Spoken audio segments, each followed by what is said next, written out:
ٹھیک بات یہ ہے کہ جس دن عمران خان صاحب نے طے کرنا ہے اسی دن چودھری پرویز الہی صاحب نے سمری سائن کر کے گورنر صاحب کو بھجوا دینی ہے. صحیح بات یہ ہے. لیکن شبہات کیوں پیدا ہو رہے ہیں؟ انٹرویو کے اندر خود جو ہے وہ پرویز الہی صاحب نے جو باتیں کی اس سے شبہات پیدا ہوئے، تو وہ جان کے پیدا کیے جا رہے ہیں یا ہم میڈیا کے اوپر یہ الزام آتا ہے کہ وہ اس طریقے سے اس کو جو ہے وہ پورٹرے کر رہی ہے؟ نہیں، بات یہ ہے کہ پولیٹیکل ایشو کیونکہ قوم کی، عوام کی، پبلک کی اور میڈیا کی جناب امانت ہوتا ہے پولیٹیکل ایشو، اور اس وجہ سے جو ہے وہ اس پہ مختلف قسم کی جناب کیا سرائیاں ہوتی ہیں، ٹاک شوز ہوتے ہیں، خبریں لگتی ہیں، اب تو سوشل میڈیا آیا ہوا ہے، تو وہ چیزیں جناب وہ آگے پیچھے بڑھتی بڑھاتی جناب وہ نکل جاتی ہیں. حقیقت ایک ہے کہ جس دن عمران خان صاحب نے طے کر لیا اسی دن پنجاب اسمبلی کے ڈیزالو ہونے کی سمری جو ہے وہ گورنر ہاؤس پہنچ جائے گی. اچھا، بہت سارے ایسی بھی صدائیں سنائی دے رہی ہیں کہ پرویز الہی صاحب دوسری جانب سے بھی رابطے میں ہیں. زرداری صاحب کے ساتھ ان کی کوئی گفت و شنید ہوئی ہے کسی ذریعے سے کہ جس میں بات ہوئی ہے کہ حمزہ شہباز نہیں ہوں گے وزیر اعلیٰ، کوئی اور ہوگا، کوئی فارمولہ طے کیا جا سکتا ہے، تو کیا ایسی کوئی بات ہے یا یہ صرف ایک بے بنیاد پروپیگنڈا ہے؟ ساری باتیں ہیں. ابھی آپ نے اپنے انٹرو میں کہا کہ کیا ہوگا اگر یہ دونوں اسمبلیاں تحلیل ہو گئیں تو سسٹم کیسے چلے گا، نظام کیسے چلے گا. جناب نظام چلے گا کیونکہ یہ جو کچھ ہوگا آئین اور قانون کے مطابق ہوگا. یہ کوئی غیر آئینی نہیں ہے. آئین کے اندر ہر چیز جو ہے وہ لکھی ہوئی ہے کہ اگر اسمبلیاں تحلیل ہوتی ہیں تو اس کے بعد کیا ہوگا، اور اس کے بعد الیکشن ہوں گے. الیکشن جب ہوں گے تو جو رزلٹ آئے گا اس کے مطابق جو ہے اس پارٹی کی حکومت ہوگی. تو اس میں تو سسٹم تو ڈیریل نہیں ہوتا. کس نے آپ کو کہہ دیا کہ اس سے سسٹم ڈیریل ہوگا؟ سسٹم تو چلے گا.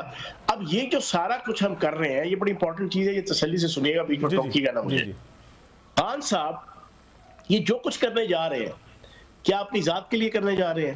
کیا پارٹی کے لیے کرنے جا رہے ہیں؟ کیا وہ اپنے خاندان کے لیے کرنے جا رہے ہیں؟ سر وہ اس وقت پاکستان کو دیکھ رہے ہیں.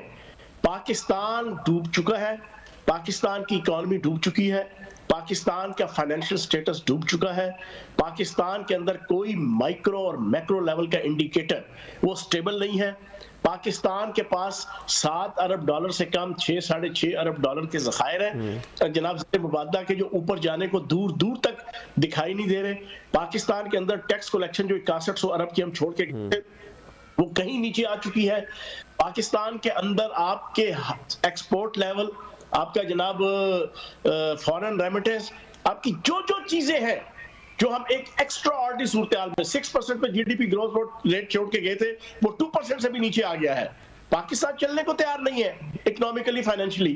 اس کو بچانے کے لیے حل یہی ہے کہ آپ فری الیکشن کروائیں، فریش الیکشن کروائیں، فوری الیکشن کروائیں، جس کو پاکستان کی عوام اکثریت کے ساتھ اپنا وزیر اعظم اور حکمران منتخب کرے گی. اس کا فرض ہے کہ وہ اس ساری چیزوں سے پاکستان کو نکالے. تو پاکستان کی بہتری کے لیے عمران خان صاحب یہ کہہ رہے ہیں، اپنی ذات اور خاندان کے لیے نہیں کہہ رہے. لیکن اس میں سوال یہ پیدا ہوتا ہے کہ کیا اقتصادی حالات ہمارے اس قابل ہیں کہ الیکشن کو فوری طور پہ برداشت کر سکیں؟ کیا پاکستان کے اقتصادی حالات اس قابل ہیں کہ آپ اسحاق ڈار کے سارے کیسز معاف کر دیں، آپ 1150 ارب روپے کے اپنے کیسز معاف کروا لیں، آپ NRO2 لے کے ہر کرپٹ اور بددیانت جو شخص ہے جس کے خلاف اربوں روپے لگا کے پچھلے 4 5 6 سال سے پروسیکیوشن ہو رہی ہے، میرے اور آپ کے ٹیکسوں کا پیسہ لگا کے آپ اس کو نیٹ اینڈ کلین کی کٹ دے کے اس کو سیاسی واشنگ مشین سے نکال کے مومن متقی پرہیزگار اور اللہ کا ولی بنا دے.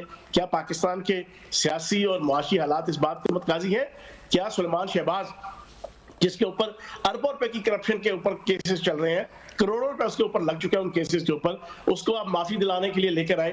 کیا پاکستان کے حالات اس بات کے متقاضی ہیں کہ نواز شریف، سلطان مفرور، کہ جس نے پاکستان کی عدالتوں کو، اداروں کو اور عوام کو چونا لگا کے وہ باہر جناب وہ گیا ہوا ہے، اس کو آپ نام نہاد نیلسن منڈیلا اور اپنی طرف سے امام خمینی بنا کے یہاں لانے کے لیے تیاری کریں؟ تو کہنے کا مقصد یہ ہے کیس تو عثمان بزدار صاحب کا بھی ختم ہوا ہے نا، وہ شراب والا جو تھا. اور سر ان کا لینا دینا ہی نہیں تھا.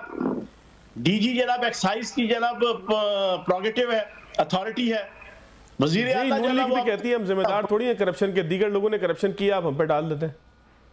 سر بات یہ ہے کہ پھر یہ 3 سال 4 سال 5 سال 6 سال کیسز میرے اور آپ کے اربوں پہ ٹیکسوں کے لگا کے، جو آپ کے آئی بی سے لے کے FIA سے لے کے پولیس سے لے کے ISI سے لے کے MI سے لے کے SCCP سے لے کے FBR سے لے کے ہر وفاقی ادارے کو انوالو کر کے جو پروسیکیوشن کی گئی اور جو ساری چیزیں نکالی گئیں، وہ فیاض چوہان کا یا عمران خان کا یا بنی گالا کا یا ظفار کا یا پی ٹی آئی کے دفتر میں سے تو نہیں نمائندے تھے نا ان جے آئی ٹیز کے اندر.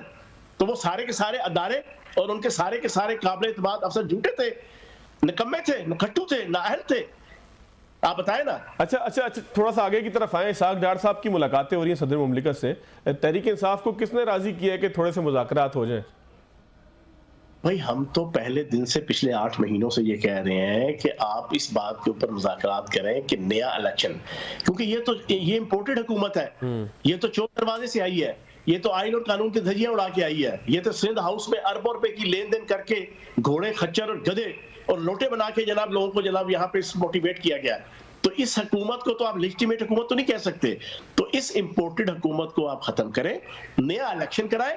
اگر انہی کو عوام منتخب کرتی ہے تو سو بسم اللہ. اچھا مذاکرات اگر ناکام ہوتے ہیں تو پھر اسمبلی توڑنے کا آپشن ہے، لیکن دوسری جانب جو ہے وہ کابینہ میں توسیع بھی ہو رہی ہے. تو کیا ارکان ناراض ہیں کہ جو استعفے نہیں دیں گے اس لیے ان کو کابینہ کا حصہ بنایا گیا؟ کیونکہ سوالیہ نشان لگے ہیں بہت سارے.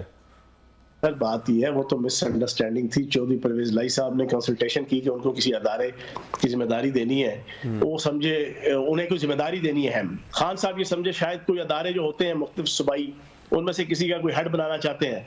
انہوں نے اوکے کیا، وہ آگے سے پتا چلا جی وہ تو وزارت کا حلف اٹھا کے آگے. تو یہ کوئی وہ ایشو نہیں ہے اس پہ قطعاً بھی، نہ پی ٹی آئی کی قیادت نہ عمران خان صاحب کی کوئی کنسلٹیشن.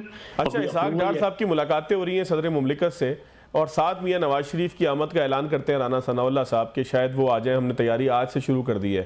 ان دونوں چیزوں کو ملا کے ہم سمجھ سکتے ہیں کہ الیکشن اب قریب ہے؟ سر بات یہ ہے کہ نواز شریف صاحب اور ان کی پارٹی کی غلط فہمی ہے کہ نواز شریف صاحب جو ہے وہ نیلسن منڈیلا بن کے آئیں گے. وہ گوال منڈیلا ہے، گوال منڈیلا رہیں گے، اور گوال منڈیلا ہی ان کا سٹیٹس ہے کہ وہ جناب برا وقت آتا ہے تو باہر بھاگ جاؤ، اچھا وقت آئے تو جناب پاکستان میں آ کے سیاست کرو. یہ گوال منڈیلا کی نشانی ہے، یہ نیلسن منڈیلا کی نشانی نہیں ہے، پہلی چیز. دوسری چیز یہ ان کی غلط فہمی ہے. سیاست کے پلوں کے نیچے سے پچھلے 8 مہینوں میں بہت پانی بہ چکا ہے. یہ ان کی غلط فہمی ہے کہ نواز شریف کو وہ ایک سیمپل کے طور پہ ایک تبدیلی اور جناب عوام کے ذہن چینج کرنے کے حوالے سے اس کو کوئی پسند ہی نہیں کرتا. اس کی تو کوئی شکل دیکھنا نہیں چاہتا. پاکستان کی عوام آ جائے، اس کو پتا چل جائے گا دال آٹے کا بھاؤ. ہرا سمندر گوبھی چندر بول میری مچھلی کتنا پانی، اتنا پانی جناب اس کو پتا چلے گا. اور نون لیگ کی ساری قیادت کو بھی پتا چل جائے گا. شوق سے لے آئے اس گوال منڈیلا کو، ہمیں کوئی ٹینشن نہیں ہے. اچھا اگر جو ہے وہ نواز شریف صاحب آتے ہیں، بڑے سیاسی جلسے کرتے ہیں، وہ کامیاب جلسے ہو سکتے ہیں، یہ تو آپ کا ایک سیاسی تجزیہ ہے نا کہ وہ ناکام ہے، لیکن اگر وہ آتے ہیں اور اچھا ایک سیاسی شو کرنے میں کامیاب ہوتے ہیں، آپ کو خطرہ محسوس ہوتا ہے پنجاب میں کوئی اپنے لیے؟ Not at all. Not at all. کیا وجہ ہے؟ آپ سیاسی طور پہ کیسے مسترد کر سکتے ہیں کسی اور کی مقبولیت کو؟ آپ کے سامنے پچھلے 8 مہینوں پہ پبلک کا جناب ذہن، موب کا ذہن آپ کے سامنے ہے. ضمنی الیکشنوں کے رزلٹ آپ کے سامنے ہے. سب کچھ آپ، ابھی آزاد کشمیر کا الیکشن آپ کے سامنے ہے. میں ایک سیاسی اپروچ کے ساتھ بات کر رہا ہوں. میں ہوائی بات نہیں کر رہا، میں لائکنگ یا ڈس لائکنگ کی بنیاد پہ بات نہیں کر رہا. میں جو گراؤنڈ ریالٹیز ہیں، پنجاب کے اندر نون لیگ کو 76 ملیں گے ووٹ، نہیں ملیں گے.